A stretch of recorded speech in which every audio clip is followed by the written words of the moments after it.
സന്തോഷത്തോടെ പറയാം ഹല്ലേലൂയ, യേശുവേ നന്ദി. ഈശോയിൽ സ്നേഹമുള്ളവരെ, ദൈവവചനം ശ്രവിക്കുവാൻ വേണ്ടി കർത്താവ് നമ്മെ ഒരുമിപ്പിക്കുകയും ഒരുമിച്ച് കൂട്ടുകയും ഈ കൂട്ടായ്മയോട് ചേർത്ത് നിർത്തുകയും ചെയ്യുന്നൊരു സമയമാണ്. ദൈവത്തിൻ്റെ അനന്ത കരുണ നമ്മളിൽ നിറയുമ്പോൾ ദൈവത്തിൻ്റെ പരിശുദ്ധാത്മാവ് തൻ്റെ രഹസ്യങ്ങൾ നമുക്ക് വെളിപ്പെടുത്തി തരുമ്പോൾ അവയെ സ്വീകരിക്കുവാനുള്ളൊരു അഭിഷേകത്തിന് വേണ്ടി നമുക്ക് പ്രാർത്ഥിക്കാം. നമ്മുടെ ജീവിതത്തിൻ്റെ ഓരോ നിമിഷങ്ങളിലും കർത്താവിന് നമ്മെക്കുറിച്ചുള്ള സ്വപ്നങ്ങൾ എന്തെന്ന് തിരിച്ചറിഞ്ഞ് ആ തിരുഹിതത്തിന് മുമ്പിൽ സമർപ്പിക്കാനും വിളിക്കപ്പെട്ടവരാണ്. അതുകൊണ്ട് പ്രഘോഷിക്കപ്പെടുന്ന ഓരോ തിരുവചനത്തിലൂടെയും ദൈവാത്മാവ് തൻ്റെ ഹിതം നമ്മിൽ വെളിപ്പെടുത്തി തരുമ്പോൾ അവയെ സ്വീകരിക്കാനുള്ള ഒരു അഭിഷേകത്തിന് വേണ്ടി നമുക്ക് പ്രാർത്ഥിക്കാം. വചനത്തിൻ്റെ അഭിഷേകം, വചനത്തിലൂടെ വെളിപ്പെടുന്ന ദൈവഹിതത്തിന് മുൻപിൽ ജീവിതത്തെ സമർപ്പിക്കാനുള്ളൊരു അഭിഷേകം നമ്മളിൽ നിറയുവാൻ ഈ ശുശ്രൂഷയുടെ ആദ്യമേ തന്നെ ഒരു നിമിഷം പ്രാർത്ഥിച്ചൊരുങ്ങാം. പരിശുദ്ധാത്മാവിൻ്റെ ഉന്നത ശക്തി നമ്മളിൽ നിറയാൻ ആഗ്രഹിച്ച് കണ്ണുകളടച്ച് പരിശുദ്ധാത്മാഭിഷേകത്തിന് വേണ്ടി തീഷ്ണതയോടെ ദാഹത്തോടെ ഒന്ന് ചേർന്ന് നമുക്ക് പ്രാർത്ഥിക്കാം. പരിശുദ്ധാത്മാവേ നീഴുന്നള്ളി വരണമേ എൻ്റെ ഹൃദയത്തിൽ, ദിവ്യദാനങ്ങൾ ചിന്തിനുള്ളിൽ ദൈവസ്നേഹം നിറയ്ക്കണേ. ഓ ദൈവത്തിന്റെ പരിശുദ്ധാത്മാവേ ഞങ്ങളിൽ നിറയണമേ.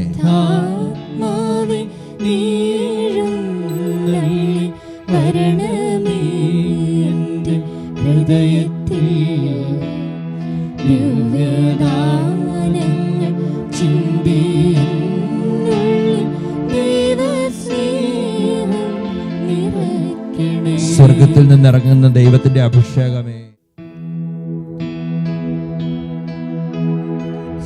സ്വർഗവാതിൽ തുറന്നു ഭൂമി നിർഗണിക്കും പ്രകാശമേ, സ്വർഗവാതിൽ തുറന്നു ഭൂമി നിർഗണിക്കും പ്രകാശമേ, അന്ധകാരം നീക്കുന്ന പ്രകാശമേ,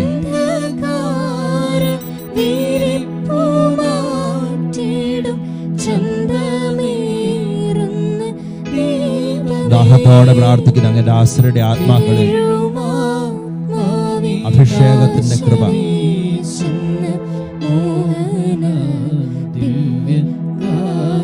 ദൈവസ്നേഹത്തിന്റെ അഗ്നിയെ പരിശുദ്ധാത്മാവേ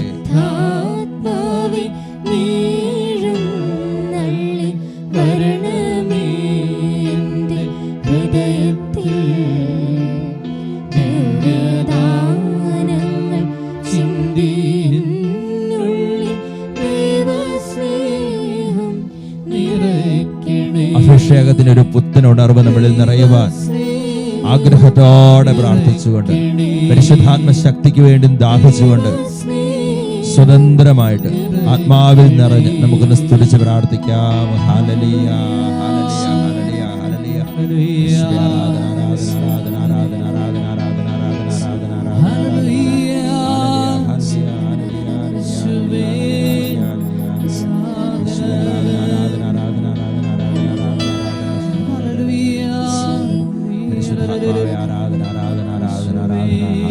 ഹല്ലേലൂയ, ഹല്ലേലൂയ.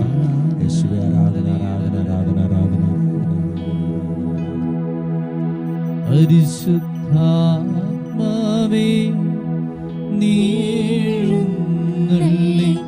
വരണമേ എൻ്റെ ഹൃദയത്തിൽ, ദിവ്യദാനങ്ങൾ ചിന്തിനുള്ളിൽ ദൈവസ്നേഹം നിറയ്ക്കണേ, ദൈവസ്നേഹം നിറയ്ക്കണേ. പരിശുദ്ധ അമ്മേ, മാതാവേ, അമ്മയുടെ മധ്യസ്ഥം തേടുന്നു. പ്രത്യേകമാവിധം ദൈവവചനത്തിന്റെ ആഴങ്ങൾ ഗ്രഹിക്കാൻ, ദൈവഹിതത്തിന് മുൻപിൽ ജീവിതത്തെ സമർപ്പിക്കാൻ ഞങ്ങൾക്ക് ആത്മാവിൻ്റെ ശക്തി ലഭിക്കുമോ? ഈ അഭിഷേകം ഞങ്ങളിൽ കത്തിപ്പെടരാൻ അമ്മ പ്രാർത്ഥിക്കണമേ. നന്മ നിറഞ്ഞ മറിയമേ സ്വസ്തി, കർത്താവ് അങ്ങയോടുകൂടെ സ്ത്രീകളിൽ അനുഗ്രഹിക്കപ്പെട്ടവളാകുന്നു. അങ്ങയുടെ ഉദരത്തിന് ഫലമായി ഈശോ അനുഗ്രഹിക്കപ്പെട്ടവനാകുന്നു. പരിശുദ്ധ മറിയമേ തമ്പുരാന്റെ അമ്മേ, പാപികളായ ഞങ്ങൾക്ക് വേണ്ടി ഇപ്പോഴും ഞങ്ങളുടെ മരണസമയത്തും തമ്പുരാനോട് അപേക്ഷിക്കണമേ. ആമേൻ. പിതാവിന്റെയും പുത്രന്റെയും പരിശുദ്ധാത്മാവിന്റെയും നാമത്തിൽ ആമേൻ.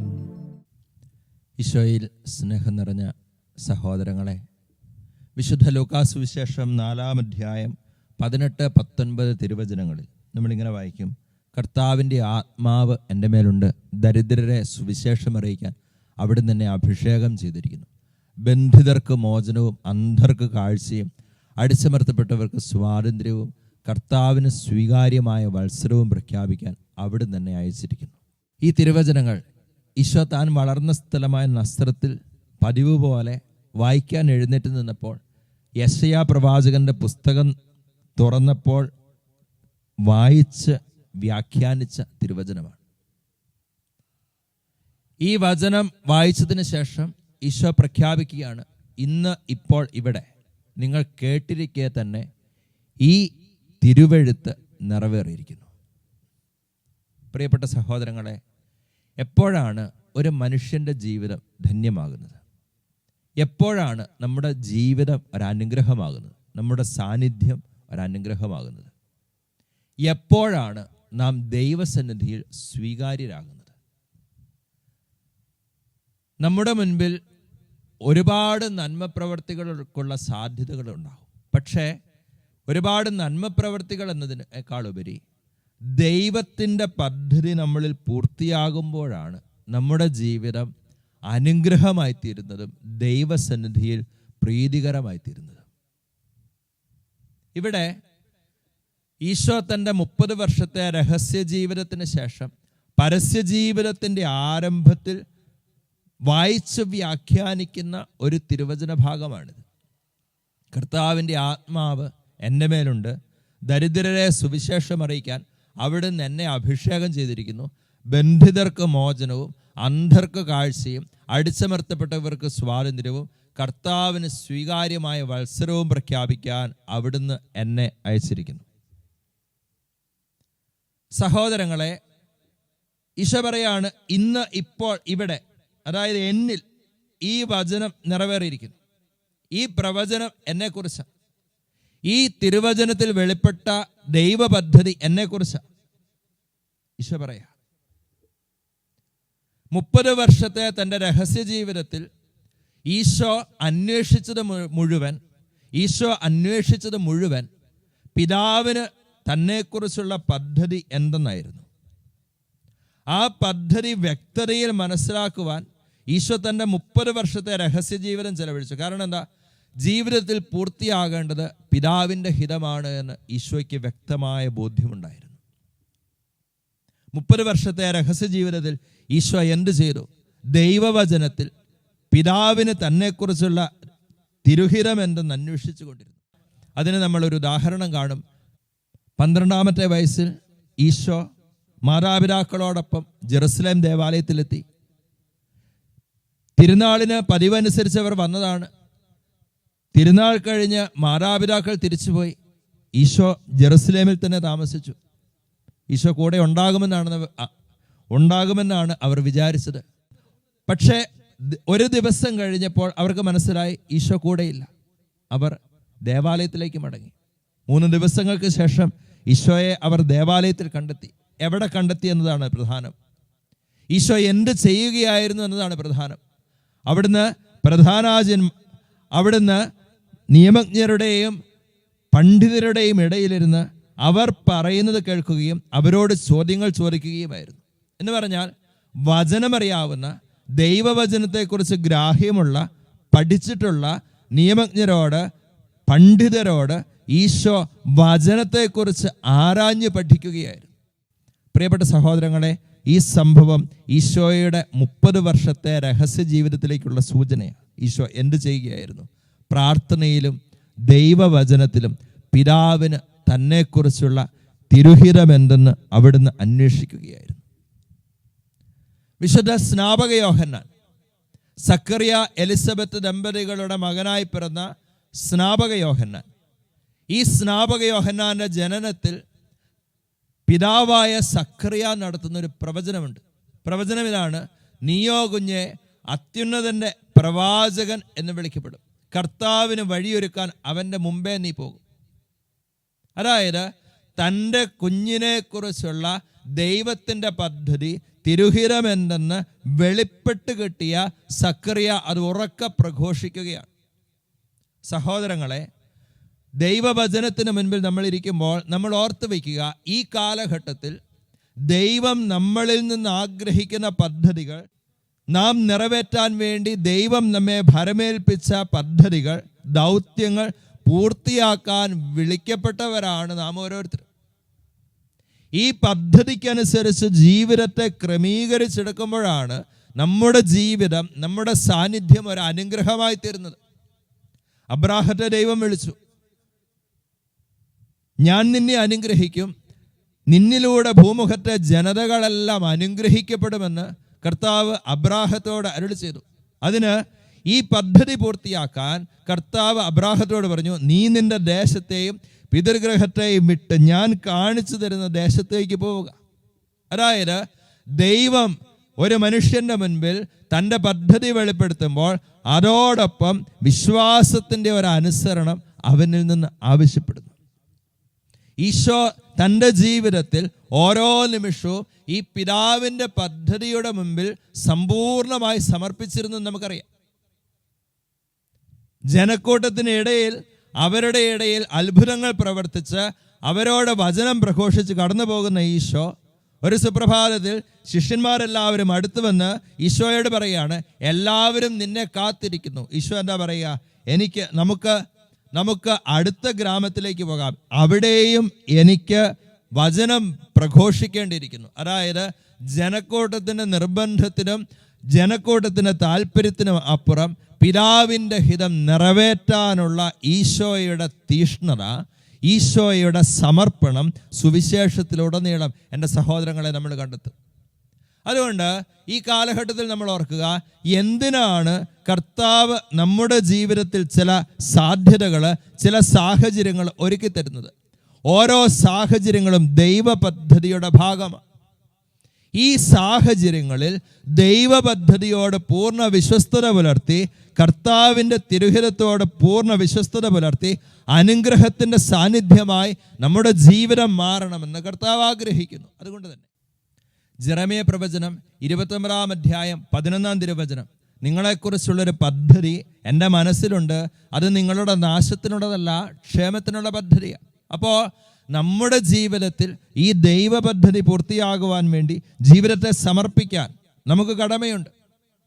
ജെറമ്യ പ്രവചനം 1 അധ്യായം 5 തിരുവചനത്തിൽ നമ്മളിങ്ങനെ വായിക്കും, മാതാവിൻ്റെ ഉദരത്തിൽ നിനക്ക് രൂപം നൽകുന്നതിന് മുമ്പേ ഞാൻ നിന്നെ അറിഞ്ഞു, ജനിക്കുന്നതിന് മുമ്പേ ഞാൻ നിന്നെ വിശുദ്ധീകരിച്ചു, ജനതകൾക്ക് പ്രവാചകനായി ഞാൻ നിന്നെ അവരോധിച്ചു. ഈ വചനം കർത്താവ് ജെറമ്യ പ്രവാചകന്റെ മുൻപിൽ വെളിപ്പെടുത്തുമ്പോൾ പ്രവാചകൻ പറയുന്നൊരു കാര്യമുണ്ട്, കർത്താവേ, ഞാൻ കേവലം ബാലനാണ്, സംസാരിക്കാൻ എനിക്ക് പാഠവുമില്ല. ഉടനെ കർത്താവ് എന്താ പറയുക? വെറും ബാലനാണ് എന്ന് നീ പറയരുത്, ഞാൻ അയക്കുന്നിടത്തേക്ക് നീ പോകണം, ഞാൻ കൽപ്പിക്കുന്നത് എന്തും സംസാരിക്കണം, നിന്റെ രക്ഷയ്ക്ക് നിന്നോടുകൂടി ഞാനുണ്ട്. പ്രിയപ്പെട്ട സഹോദരങ്ങളെ, ജീവിതത്തിൽ ദൈവം നമ്മെ ഭരമേൽപ്പിക്കുന്ന ദൗത്യങ്ങൾ നമ്മളിലൂടെ തന്നെയാണ് പൂർത്തിയാകേണ്ടത്, നമ്മളിലൂടെ തന്നെ. അതിനുവേണ്ടിയാണ് കർത്താവ് നമ്മുടെ ജീവിതത്തിലേക്ക് കടന്നു വന്നത്. ശിമയോൻ പത്രോസിന്റെ വള്ളത്തിലേക്ക് ഈശോ കടന്നു ചെന്നു. ആ വള്ളത്തിലിരുന്നു കൊണ്ട് ഈശോ ജനക്കൂട്ടത്തെ പഠിപ്പിച്ചു. ജനക്കൂട്ടത്തോട് വചനം പറഞ്ഞു കഴിഞ്ഞ് ഈശോ ഈ ശിമയോൻ പത്രോസിന്റെ നേരെ തിരിഞ്ഞു. എന്നിട്ട് പറഞ്ഞു, ആഴത്തിലേക്ക് നീക്കി മീൻ പിടിക്കാൻ വലയിറക്കുക. ശിമയോൻ പത്രോസും കൂട്ടരും പറഞ്ഞു, കർത്താവേ, രാത്രി മുഴുവൻ ഞങ്ങൾ അധ്വാനിച്ചതാ, ഒന്നും കിട്ടിയില്ല, പക്ഷേ നീ പറഞ്ഞതനുസരിച്ച് ഞങ്ങൾ വലയിറക്കാം.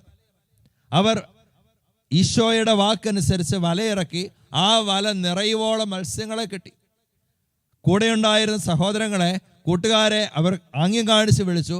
2 വള്ളങ്ങൾ മുങ്ങാറാകുവോളം മീൻ നിറച്ചു. അവർ ഈ വള്ളങ്ങളുമായി അവർ കരയ്ക്കെത്തി കഴിഞ്ഞപ്പോൾ ഈശോ അവരോട് പറഞ്ഞു, നിങ്ങൾ എന്നെ അനുഗമിക്കുക, ഞാൻ നിങ്ങളെ മനുഷ്യരെ പിടിക്കുന്നവരാക്കാം.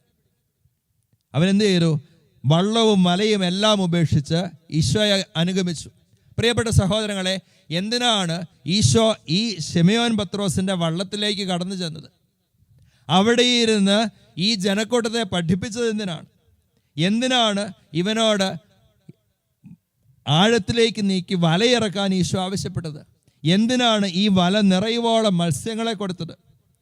അവനെക്കുറിച്ചുള്ള തൻ്റെ പദ്ധതി അവൻ്റെ മുൻപിൽ വെളിപ്പെടുത്താൻ വേണ്ടിയാണ്. അതുകൊണ്ട് ജീവിതത്തിൽ നമുക്ക് ലഭിക്കുന്ന എല്ലാ ദൈവാനുഭവങ്ങളും, ജീവിതത്തിൻ്റെ സമസ്തവും ദൈവത്തിൻ്റെ പരിപാലനയാണെന്ന് നമുക്കറിയാം. എല്ലാ ദൈവാനുഭവങ്ങളും എന്തിനു വേണ്ടി നൽകപ്പെടുന്നു? കർത്താവ് നമ്മെക്കുറിച്ചുള്ള തൻ്റെ സ്വപ്നം നമ്മളിൽ വെളിപ്പെടുത്തുകയാണ്. സഹോദരങ്ങളെ, ഇവിടെ ശിമയോൻ പത്രോസ് ചെയ്തത് എന്താ? അവൻ തനിക്കുള്ളതെല്ലാം ഉപേക്ഷിച്ച് ഈശോയെ അനുഗമിച്ചു. ആ പദ്ധതിക്ക് വേണ്ടി ജീവിതത്തെ സമർപ്പിച്ചു. അതുകൊണ്ട് ജീവിതത്തിൽ കർത്താവ് നമ്മെ വഴി നടത്തുന്ന ഓരോ അനുഭവങ്ങളിലും നമ്മൾ ഓർക്കണം, ഈ അനുഭവങ്ങൾ സ്വന്തമാക്കി നമ്മുടെ ഇഷ്ടമനുസരിച്ച് ജീവിക്കുക എന്നതല്ല ദൈവപദ്ധതി. അതിനപ്പുറം ഈ ദൈവാനുഭവങ്ങളിലൂടെ കർത്താവ് നമ്മുടെ മുൻപിൽ തൻ്റെ പദ്ധതി വെളിപ്പെടുത്തുമ്പോൾ ആ പദ്ധതിക്ക് മുമ്പിൽ ജീവിതത്തെ സമർപ്പിക്കുക എന്നതാണ്. അതിന് 2 കാര്യങ്ങൾ പ്രധാനമായി നാം ചെയ്യേണ്ടതുണ്ട് എൻ്റെ സഹോദരങ്ങളെ. ഒന്നാമത്, ദൈവവചനത്തിന് മുൻപിൽ ദൈവ പദ്ധതി എന്തെന്ന് തെരഞ്ഞുകൊണ്ടിരിക്കണം, അന്വേഷിച്ചു കൊണ്ടിരിക്കണം. അവിടുത്തെ അന്വേഷിക്കുന്നവർ അവിടുത്തെ കണ്ടെത്തും. രണ്ടാമത്, പ്രാർത്ഥനയിൽ ദൈവഹിതം എന്തെന്ന് നമ്മൾ വെളിപ്പെട്ട് കിട്ടാൻ വേണ്ടി അന്വേഷിച്ചു കൊണ്ടിരിക്കണം. അതോടൊപ്പം തന്നെ പ്രാർത്ഥനയിൽ ഈ ദൈവ പദ്ധതി പൂർത്തിയാക്കാനുള്ള അഭിഷേകവും ശക്തിയും നിറയാൻ വേണ്ടി ദാഹത്തോടെ തിരുമുൻപിലായിരിക്കണം. വിശുദ്ധ സ്നാപക യോഹന്നാന്റെ മാതാപിതാക്കൾ സക്കറിയ, എലിസബത്ത് ദമ്പതികൾ, കർത്താവ് ആ കുടുംബത്തെ എങ്ങനെ ഒരുക്കിയെന്ന് ദൈവവചനത്തിൽ നമ്മൾ കാണുന്നുണ്ട്. അവർ കർത്താവിൻ്റെ മുൻപിൽ നീതിനിഷ്ഠരും കർത്താവിൻ്റെ പ്രമാണങ്ങളെല്ലാം കുറ്റമറ്റ വിധം അനുസരിക്കുന്നവരുമായിരുന്നു എന്ന് വചനം തന്നെ സാക്ഷ്യപ്പെടുത്തുന്നു. ആ മാതാപിതാക്കൾക്ക്, ആ ദമ്പതികൾക്ക് അവരുടെ വാർദ്ധക്യത്തിലാണ് ഒരു കുഞ്ഞിനെ ലഭിക്കുക. നല്ല പ്രായത്തിൽ അവർക്ക് ഒരു കുഞ്ഞിനെ ലഭിക്കുന്നില്ല. നിരന്തരമായ പ്രാർത്ഥനയിൽ കർത്താവിൻ്റെ സന്നിധിയിൽ അവർ തങ്ങളെ തന്നെ എളിമപ്പെടുത്തിക്കൊണ്ടിരുന്നു. അവരുടെ വാർദ്ധക്യത്തിൽ കർത്താവ് അവർക്കൊരു കുഞ്ഞിനെ നൽകി, സ്നാപക യോഹന്നാൻ. ഈ സ്നാപക യോഹന്നാനെ ഇവർക്ക് കർത്താവ് മകനായി നൽകുമ്പോൾ അതോടൊപ്പം തന്നെ ഈ കുഞ്ഞിനെക്കുറിച്ചുള്ള ദൈവ പദ്ധതി പിതാവായ സക്കറിയായുടെ മുമ്പിൽ കർത്താവ് വെളിപ്പെടുത്തിയിരുന്നു. മാത്രമല്ല, ഈ കുഞ്ഞിൻ്റെ ജനനത്തിന് തൊട്ട് മുൻപുള്ള നാളുകളിൽ നിശബ്ദതയിലായിരിക്കുവാൻ കർത്താവ് സക്കറിയായെ നിർബന്ധിക്കുകയാണ്. നീ ഓമനായിത്തീരുമെന്ന് കർത്താവിൻ്റെ ദൂതൻ അവനോട് പറഞ്ഞു. ആ നിശബ്ദതയിൽ കൂടുതൽ ദൈവത്തിൻ്റെ സ്വരം കേൾക്കാൻ ഈ സക്കറിയ പുരോഹിതൻ പരിശ്രമിച്ചു. അതുകൊണ്ടാണ് തൻ്റെ കുഞ്ഞിനെക്കുറിച്ചുള്ള പദ്ധതി വളരെ വ്യക്തമായിട്ട് ഈ സക്കറിയ പ്രഖ്യാപിക്കുന്നത്. നീയോ കുഞ്ഞെ അത്യുന്നതൻ്റെ പ്രവാചകൻ എന്ന് വിളിക്കപ്പെടും. മാത്രമല്ല, തൻ്റെ മുൻപിൽ വെളിപ്പെട്ട ദൈവഹിതത്തിന് മുൻപിൽ ഈ മാതാപിതാക്കൾ സ്വയം സമർപ്പിച്ചു. തൻ്റെ കുഞ്ഞിനെ ഈ ദൈവത്തിൻ്റെ പദ്ധതി അനുസരിച്ച് വളരാൻ അവർ ഒരുക്കി, അവർ സാഹചര്യങ്ങൾ ഒരുക്കി കൊടുത്തു. മാത്രമല്ല, ഈ സ്നാപക യോഹന്നാനും തൻ്റെ വളർച്ചയിൽ ആത്മാവിൽ ശക്തിപ്പെട്ട് ദൈവ പദ്ധതിക്ക് മുൻപിൽ സ്വയം സമർപ്പിക്കാൻ തയ്യാറായി. എൻ്റെ സഹോദരങ്ങളെ, എപ്പോഴാണ് ജീവിതം അനുഗ്രഹമാകുന്നത്? എന്തെങ്കിലുമൊക്കെ കാട്ടിക്കൂട്ടുമ്പോഴല്ല, മറിച്ച് അതിനേക്കാളുപരി ദൈവത്തിൻ്റെ ഇഷ്ടം, ദൈവത്തിൻ്റെ പദ്ധതി അത് നമ്മളിൽ നിറവേറാൻ നമ്മുടെ ജീവിതത്തെ സമർപ്പിക്കുകയും അങ്ങനെ കൂടുതൽ കൂടുതൽ നമ്മുടെ ജീവിതം തിരുസഭയ്ക്ക്, സമൂഹത്തിന്, കുടുംബത്തിന് അനുഗ്രഹമായി തീരുകയും ചെയ്യണം. ഇതിനു വേണ്ടിയാണ് നമ്മൾ സമർപ്പിക്കേണ്ടത്. അതുകൊണ്ട് ജീവിതത്തിൻ്റെ ഓരോ നിമിഷങ്ങളിലും ദൈവത്തിനു മുൻപിൽ കർത്താവേ, അങ്ങയുടെ ഹിതമെന്തെന്ന് എനിക്ക് വെളിപ്പെടുത്തി തരണമേ എന്ന് പറഞ്ഞ് പ്രാർത്ഥിക്കാൻ നമുക്ക് കഴിയട്ടെ. ദിവ്യകാരുണ്യമായി നമ്മുടെ മധ്യേ എഴുന്നള്ളിയിരിക്കുന്ന ഈശോയെ ആരാധനയുടെ ഗാനം ചേർന്ന് പാടി ആരാധിച്ച് അവിടുത്തെ കൃപാവരം നമ്മളിലേക്ക് നമുക്ക് സ്വീകരിക്കാം.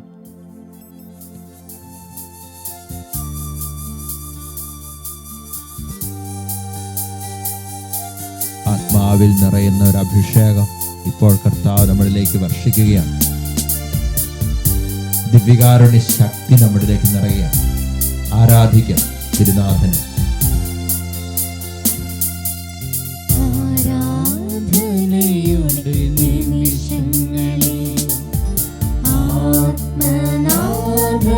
കാണുവാൻ ഈശോ ആരാധകരിവൻ കാത്തിരിപ്പു. ആത്മനാഥനീശുവേ ഈശോ ആരാധനയുടെ നിമിഷങ്ങളെ ആത്മനാഥനെ കാണുവാൻ ആരാധകരിവൻ കാത്തിരിപ്പു. ആത്മനാഥനീശുവേ കരങ്ങൾ തുറന്നു പിടിച്ച് ആരാധന ആരാധന ആരാധന ആയിരം ആരാധന ചേർന്ന് പാടി പ്രാർത്ഥിക്കാം. ആരാധന ആരാധന ആരാധന ആത്മാവിനാരാധന മാലാഖമാരോട് ചേർന്ന് ഒരിക്കൽ കൂടി ആരാധന ആരാധന ആരാധന ആരാധന യേശുവേ ആരാധന സ്വർഗം മുഴുവനോടും ചേർന്ന് ആരാധിക്കാം. ആരാധന ആരാധന ആരാധന സ്നേഹമേ ആരാധന മാലാഖമാരോട് ചേർന്ന് ഹല്ലേലൂയ കരങ്ങൾ ഉയർത്തി ഹല്ലേലൂയ ഹല്ലേലൂയ ഹല്ലേലൂയ ചേർന്ന് പാടി പ്രാർത്ഥിക്കാം. ഹല്ലേലൂയ ഹല്ലേലൂയ ഹല്ലേലൂയ ഹല്ലേലൂയ പരിശുദ്ധ അമ്മയും സകല വിശുദ്ധരും സന്നിഹിതമാകുന്ന മഹോന്നതമായൊരു അനുഭവത്തിലേക്കാണ് നമ്മൾ കടന്നു വരിക. എല്ലാം മറന്ന് കരങ്ങൾ യാചനാരൂപത്തിൽ തുറന്നു പിടിച്ച് സ്വർഗീയ വൃന്ദങ്ങളുടെ സ്തുതികളോട് ചേർന്ന് നമുക്കും ദിവ്യകാരുണ്യനാഥനെ ത്രിത്വൈക ദൈവത്തെ സ്വതന്ത്രമായിട്ട് സ്തുതിച്ചാരാധിക്കാം. ഹാലലിയ ഹാലലിയ ഹാലലിയ യേശുവേ ആരാധന ആരാധന ആരാധന ആരാധന ആരാധന. അധരങ്ങൾ സ്വതന്ത്രമാകട്ടെ, ഹൃദയം ജ്വലിക്കട്ടെ, ഒരു അഭിഷേകത്തിലേക്ക് ഉണരട്ടെ. Hallelujah hallelujah hallelujah hallelujah hallelujah hallelujah hallelujah യേശുവേ ആരാധന ആരാധന ആരാധന ആരാധന ആരാധന ആരാധന ആരാധന ആരാധന യേശുവേ ആരാധന hallelujah hallelujah hallelujah hallelujah hallelujah യേശുവേ ആരാധന ആരാധന ആരാധന ആരാധന ആരാധന ആരാധന ആരാധന ആരാധന യേശുവേ ആരാധന ആരാധന. കരങ്ങൾ നെഞ്ചോട് ചേർത്ത് വയ്ക്കുക. നിങ്ങളെക്കുറിച്ചുള്ളൊരു പദ്ധതി എൻ്റെ മനസ്സിലുണ്ട്. അത് നിങ്ങളുടെ നാശത്തിനുള്ളതല്ല, ക്ഷേമത്തിനുള്ള പദ്ധതിയാണ്. ഈ പദ്ധതിയുടെ പൂർത്തീകരണത്തിന് വേണ്ടിയാണ് ജീവിതത്തിലെല്ലാം ക്രമീകരിക്കപ്പെടുന്നത്. വിശ്വസിക്കുക. ഇപ്പോൾ നമുക്ക് പ്രതിബന്ധമായി തോന്നുന്നത് പോലും ദൈവപദ്ധതിയാണ്. അത് ദൈവപദ്ധതിയുടെ പൂർത്തീകരണത്തിന് വേണ്ടി ഒരുക്കപ്പെടുന്നതാണ്. നമ്മെക്കുറിച്ചുള്ള ദൈവത്തിൻ്റെ അനന്തജ്ഞാനം നമുക്കായി എല്ലാം നന്മയ്ക്കായി ഒരുക്കുന്നു. വിശ്വസിക്കുക, വിശ്വസിക്കുക. ഈശോ പറഞ്ഞു, കർത്താവിൻ്റെ ആത്മാവ് എൻ്റെ മേലുണ്ട്, ദരിദ്രരെ സുവിശേഷം അറിയിക്കാൻ അവിടുന്ന് എന്നെ അഭിഷേകം ചെയ്തിരിക്കുന്നു. ദരിദ്രരെ സുവിശേഷം അറിയിക്കാൻ അവിടുന്ന് എന്നെ അഭിഷേകം ചെയ്തിരിക്കുന്നു. തിരിച്ചറിവാണത്, എൻ്റെ ദൗത്യത്തെക്കുറിച്ചുള്ള തിരിച്ചറിവ്. കർത്താവെ, ഈ ഒരു തിരിച്ചറിവിലേക്ക് എന്നെയും എൻ്റെ കുടുംബത്തെയും നയിക്കണമേ എന്ന് നമുക്ക് തീഷ്ണതയോടെ പ്രാർത്ഥിക്കാം. ഒരു പുതുശക്തി നമ്മളിലേക്ക് നിറയും. ജീവിതത്തിൽ നമ്മൾ അഭിമുഖീകരിക്കുന്ന എല്ലാ സാഹചര്യങ്ങളിലും കർത്താവെ, അങ്ങയുടെ പദ്ധതി എന്തെന്ന് ഇതിലൂടെ വിവേചിച്ചറിയുവാനുള്ള അഭിഷേകം ഞങ്ങൾക്ക് നൽകണമേ എന്ന് നമുക്ക് പ്രാർത്ഥിക്കാം. ഈ ആരാധനയുടെ നിമിഷങ്ങളിൽ ഈശോയുടെ മുമ്പിൽ നമ്മളെ സമർപ്പിക്കുമ്പോൾ കർത്താവെ, അങ്ങയുടെ തിരുഹിതമനുസരിച്ച് എന്നെ രൂപപ്പെടുത്തണമേ എന്ന് പ്രാർത്ഥിക്കാം. കുശവന്റെ കയ്യിലെ കളിമണ്ണ് പോലെ കർത്താവെ, ഇതാ ഇതാ ഞങ്ങളെ പൂർണ്ണമായിട്ടും അങ്ങേ കരങ്ങളിലേക്ക് അടിയറ വയ്ക്കുന്നു. സമർപ്പിക്കാം. സമ്പൂർണമായിട്ടും ഈശോയുടെ മുൻപിൽ നമ്മുടെ ജീവിതത്തെ സമർപ്പിച്ചുകൊണ്ട് നമുക്ക് തിരുമുമ്പിലായിരിക്കും. നെഞ്ചുരുകി പ്രാർത്ഥിച്ചപ്പോൾ സങ്കടങ്ങൾ കേട്ടലിഞ്ഞ് ഈശോ എന്നരികിലേക്കു വന്ന എൻ്റെ യേശുവേ, ജീവിതത്തെ മുഴുവൻ കൊടുത്ത് പ്രാർത്ഥിക്കട്ടെ. മോഹങ്ങൾ തൻ താഴ്വരയിൽ ഈശോ ഞാനരയും നാളുകളിൽ കർത്താവേ, സ്നേഹമോടെ തേടി വന്ന നിന്റെ കാരുണ്യം ഈശോയെ, നിന്റെ കരുണയും സ്നേഹവും സ്തുതിച്ചിടുമെന്നുമേ അനുഭവിച്ചറിഞ്ഞ് വളരുവാൻ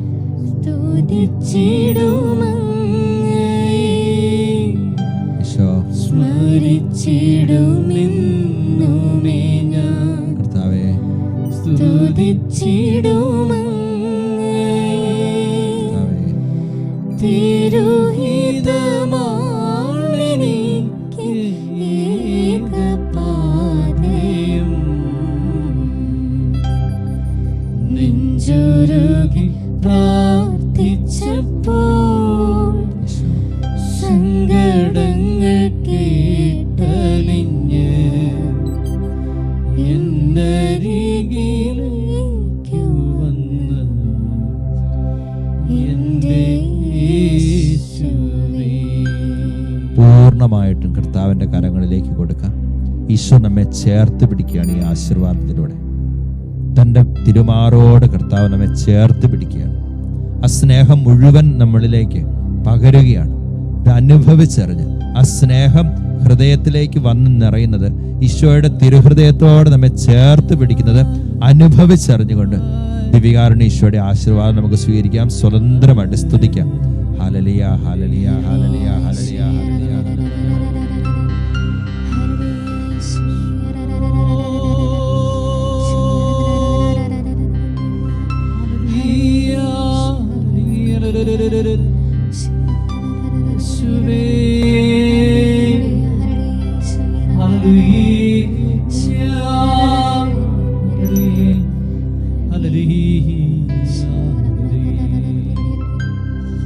പരിശുദ്ധ പരമം ദിവ്യകാരുണ്യത്തിന്